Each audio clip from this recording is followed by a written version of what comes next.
And as Ukraine awaits the arrival of F-16s from the Netherlands, Russia is targeting airfields in western Ukraine, which is home to an important airbase and a frequent target of Moscow strikes. Ukrainian officials have not revealed where the F-16s will be based, but Moscow said that the strike targeted airfields that they believed would house them. Meanwhile, a Ukrainian Air Force spokesperson said that the strikes presented certain difficulties but would not undermine the delivery of F-16s or their use in the battle. The first batch of planes are expected to arrive this month, and Ukraine hopes that it will boost forces struggling to repel a Russian onslaught along the front line.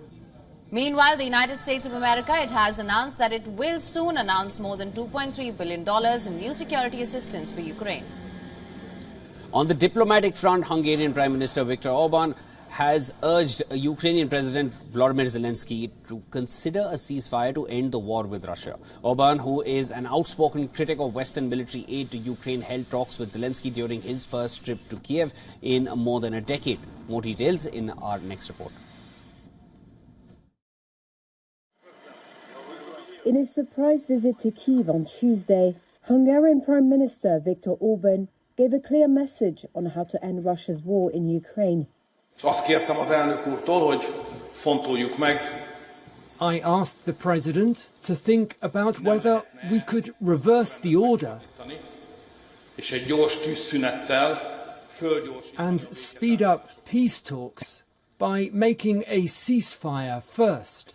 A ceasefire connected to a deadline would give a chance to speed up peace talks.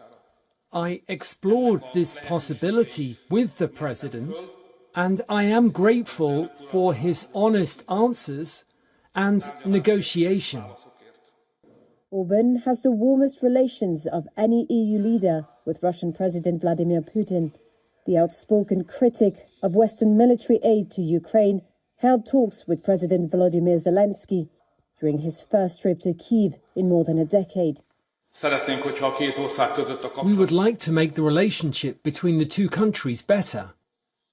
We would like to make a broad bilateral agreement with Ukraine, similar to the ones we already have made with our neighbours. We would be happy to take part in the modernization of Ukraine's economy.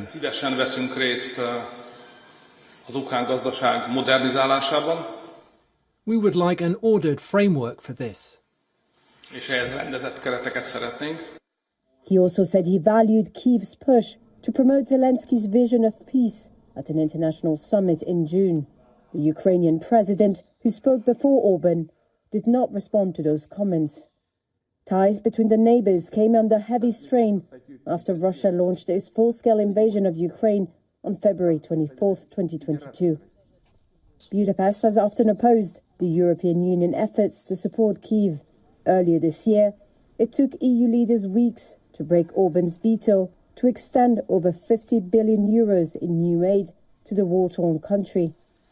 Under Orban, Hungary has repeatedly accused Ukraine of curbing the rights of roughly 150,000 ethnic Hungarians living in the far west of Ukraine.